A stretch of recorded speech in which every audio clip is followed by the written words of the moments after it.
Welcome once again to Lehto's Law. Here's Steve Lehto. Chris sent me notes. And Steve, we've got an update to a story you did not so long ago. Motorcyclist takes plea deal after Colorado Springs to Denver in 20 minutes video. And Maddie Rhodes wrote this for KDVR. And you'll recall the story about the guy who posted a video on the internet suggesting that he had traveled from one place to another, point A to point B, and had done so at a speed that would have been probably above the speed limit. So a YouTuber took a plea deal after he posted the video of himself reaching speeds of 150 miles per hour on his motorcycle, driving from Colorado Springs to the Denver area in 20 minutes. I had a lot of people say, Steve, the posting that video means nothing. Nothing. For all you know, somebody else has a motorcycle. For all you know, somebody else posted the video. Those are all hypothetical possibilities, but in the real world, he's taken the plea. The rider's a 32-year-old man, posted the video in September showing his ride on I-25, starting at Garden of the Gods Road in Colorado Springs and ending up in the Denver metro area in about 20 minutes. And the video is entitled, Colorado Springs to Denver in 20 minutes. So it's not terribly colorful, but it's pretty straightforward in its description.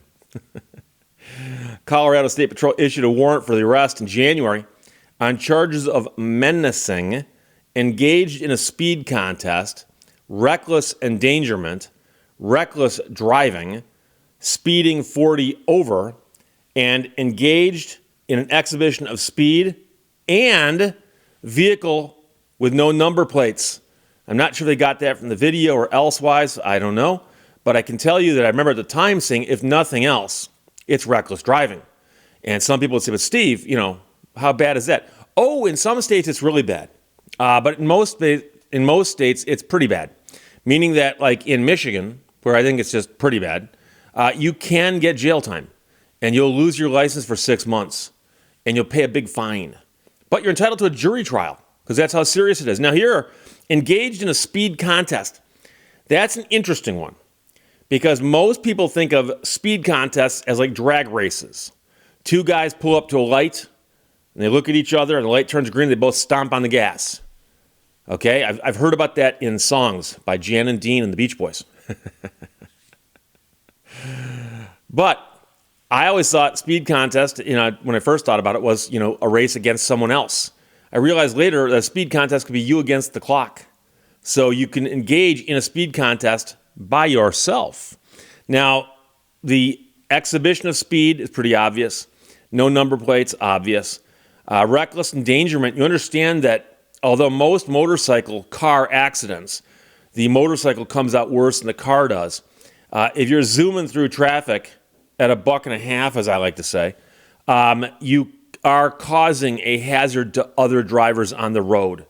The fact that nothing bad happened otherwise won't get you off because you're creating a situation where bad things could happen. So he was arrested in Texas on an unrelated charge. Records indicate that he was arrested on a warrant out of El Paso County, but had nothing to do with driving. So the TV station reached out to the 4th Judicial District Attorney's Office and confirmed that the man has pleaded guilty to speed exhibition. Speed exhibition. So apparently they said, look, you're facing all these charges, plead to one, and we'll drop the others. And as part of the plea deal, he will pay the maximum fine of $300. But there's also a surcharge on the fine and court costs. Now, court costs won't be much because presumably it's 2 court appearances. Enter the plea and sentencing. And they might even be able to do it at the same time. The defendant shall serve 14 days straight in jail. But there's a parenthetical here that says defendant has already served 14 days jail in connection with this case. So I don't know that's 14 days on top of the 14 he's already served. And some people will say, Steve, that's obviously what that means. Well, you could have just written the defendant shall serve 14 days straight in jail, credit time served, therefore no time in jail from this point forward. But it doesn't say that. 12 points. 12 points were assessed against the defendant's driver's license. His privilege to drive will be revoked by the Department of Revenue. So, as you should know, states have these point systems, and points aren't good. Now, in a basketball game or a football game or a hockey match, points are good. You want points. Your driver's license, you want that to be a shutout. You'd like to have 0 points on your driver's license. But if you get any, you want to keep those numbers low, and they fall off after some time. So he's going to get 12 points on his license, which means he will not be legally driving for some time. And then he'll reimburse the people of the state of Colorado for the full cost of his extradition. So apparently when they arrested him in Texas, Colorado had to go and get him. And it says here that cost about $1,900, close to $2,000. And so he'll reimburse them, and it actually says he must reimburse them within 24 hours of the plea. So they're not going to give this guy like a payment plan or anything like that and say, look, you got to pay this money now.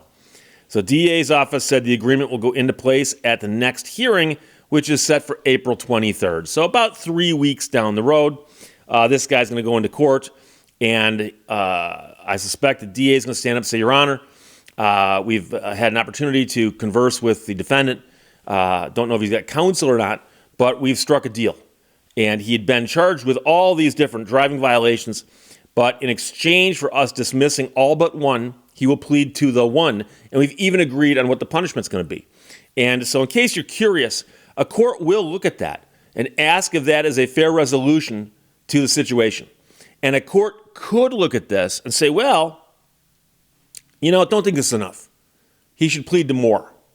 And so quite often, and different states have different names for it, but quite often, if a plea deal falls apart like that, they can go back to square one.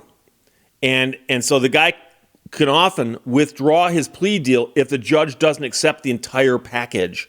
But I suspect a good DA knows what the judge will do and what the judge won't do. And likewise, the judge is going to look at this and go, well, something?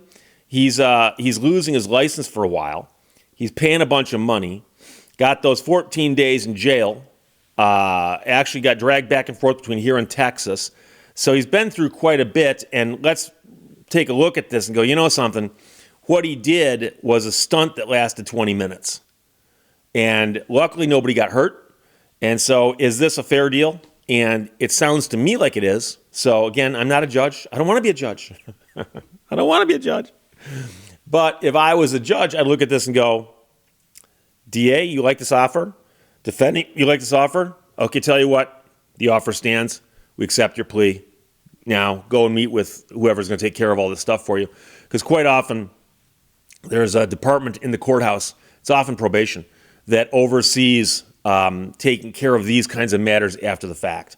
So even if you're not being on probation, it's the same department sometimes that looks at the stuff and will make sure that they, get the payment and paperwork's all done properly and all that. So there you go. It's an end to the story we're all curious about. The motorcyclist takes plea after Colorado Springs to Denver in 20 minutes video, and 14 days in jail, bunch of fines, and 12 points on his license, among other things. Chris, thanks for sending that from KDVR, and Maddie Rhodes wrote it.